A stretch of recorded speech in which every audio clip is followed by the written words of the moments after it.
commissaire contre syndicat pour membre.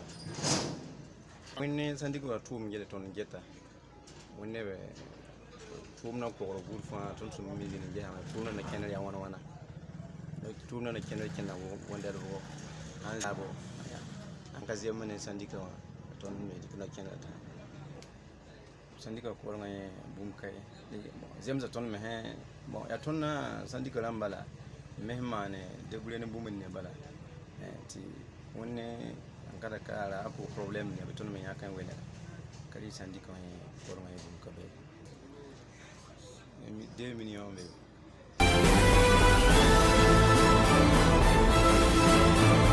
Je suis Zinaba Philippe. Je suis le secrétaire général du syndicat des commerçants de céréales de Poutianga. Je fais partie aussi du conseil d'administration de l'interprofession Sésame du Burkina.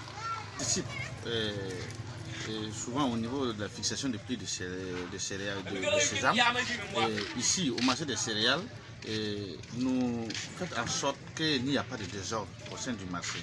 S'il y a des instances entre deux commerçants, nous intervenons. À notre mieux, si ça dépasse notre compétence, il y a la gendarmerie qui est à côté. Voilà, nous transférons les affaires vers la gendarmerie. Voilà.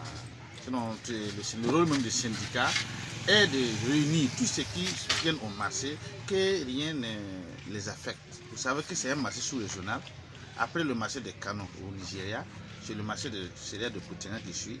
Et après le marché de cru de Boaké et le marché aussi de Takima. Voilà. Takima c'est où? Takima c'est au Ghana.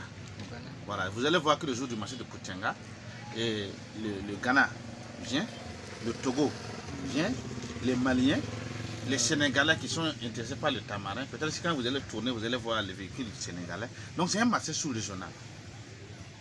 C'est le marché ça se trouve dans la commune de Poutianga, mais les compétences du marché dépassent l'entendement. Voilà.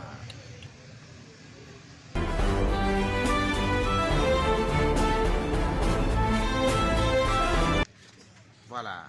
Il y a le cahier des charges que les commerçants, que le gouvernement a accompagné l'interprofession Sésame d'instaurer, mais le cahier des charges n'a pas été, ne respecte pas. On ne respecte pas le cahier des charges. Nous n'avons pas cette prérogative. C'est le gouvernement qui doit voter un décret d'application, un décret d'application du cahier des charges. Voilà. Donc ça dépasse notre compétence. Mais nous, à notre niveau, nous aussi, nous faisons en sorte que les Indiens, souvent, ils restent dans leurs magasins. Ils restent dans leur magasin et que les collecteurs qui sont au sein du marché, s'ils ont des marchandises, ils voient dans leur magasin vendre.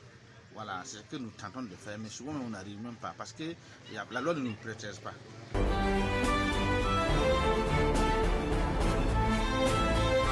Si nous voyons un véhicule qui est en train de décharger chez les Blancs, soit disant qu'il est quitté directement en brousse, quand nous les appelons la mairie, ils interviennent pour prendre leur taxe de débarquement. Voilà, et en plus aussi, si je ne suis pas le règlement intérieur du syndicat, ils font venir le véhicule au sein du marché. Parce qu'avec l'insécurité qui est là, il y a d'autres. Il vaut mieux prévenir que guérir. Et même les terroristes peuvent amener de ces gens là-bas. Et ils ne connaissent pas. Ils ne font qu'acheter. Mais on peut voler aussi au marché ici et puis aller les vendre. Tout cela, ça peut se faire. Mais nous, on les a interpellés. Faites attention. Vous devrez vous ravitailler au sein du marché. Vous devrez choisir vos clients. Quand on demande la plupart des Indiens qui sont là, quels sont vos clients, ils ne connaissent pas. N'importe qui peut les vendre. Voilà. Donc là, c'est des problèmes.